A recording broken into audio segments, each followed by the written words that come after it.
Y se cumplen 22 años de uno de los episodios históricos contemporáneos más sangrientos de la historia de la República del Paraguay. Se recuerda el aniversario número 22 del magnicidio, el asesinato del vicepresidente de la República, Luis María Argaña.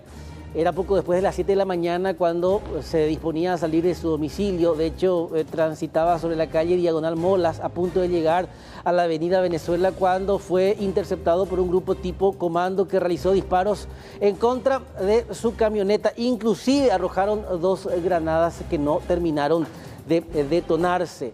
Argaña era líder de una de las facciones internas del Partido Colorado más importante en ese momento, el movimiento Reconciliación Colorada. Este hecho desencadenó uno de los episodios más sangrientos, teniendo en cuenta que sendas movilizaciones se desarrollaron en las inmediaciones del Congreso Nacional. Vemos el viejo edificio, el actual Cabildo, en donde se encontraron los seguidores de quien en ese momento era considerado el autor moral del asesinato.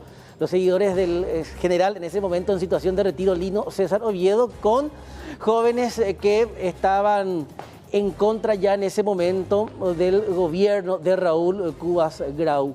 A partir de ahí, una serie de hechos desencadenó también en la muerte de 8 jóvenes, aquellos que posteriormente fueron considerados los jóvenes por la democracia.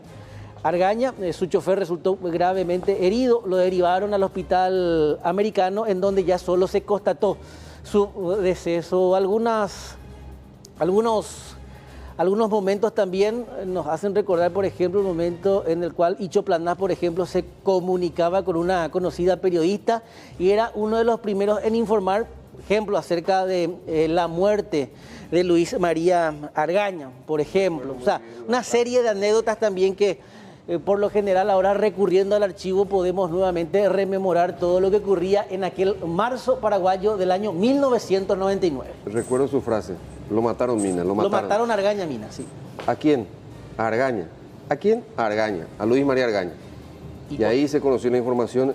Recuerdo que, por supuesto, Luis María Argaña estaba en la sucesión, en la línea de sucesión, porque apenas asumió el gobierno, Raúl Cubas Grau había liberado a Lino César Oviedo, quien en aquel entonces tenía encima 10 años de cárcel, y ahí se le estaba iniciando el proceso de enjuiciamiento político.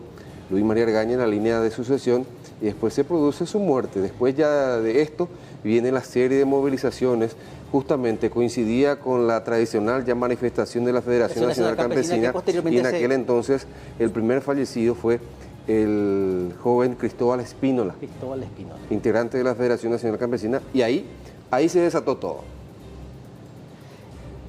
También otro suceso, por ejemplo, el episodio en el cual veíamos a Gamarra, era el apellido de uno de los escopeteros que disparaban a mansalva en contra de los manifestantes que ya estaban reclamando la renuncia al juicio político a Raúl Cubas Grau. Con respecto a la liberación de Oviedo en ese momento, fue su principal promesa de campaña en ese momento. Sí, si bien tenía 13 años, también seguía muy de cerca lo que era la historia del marzo paraguayo en ese momento.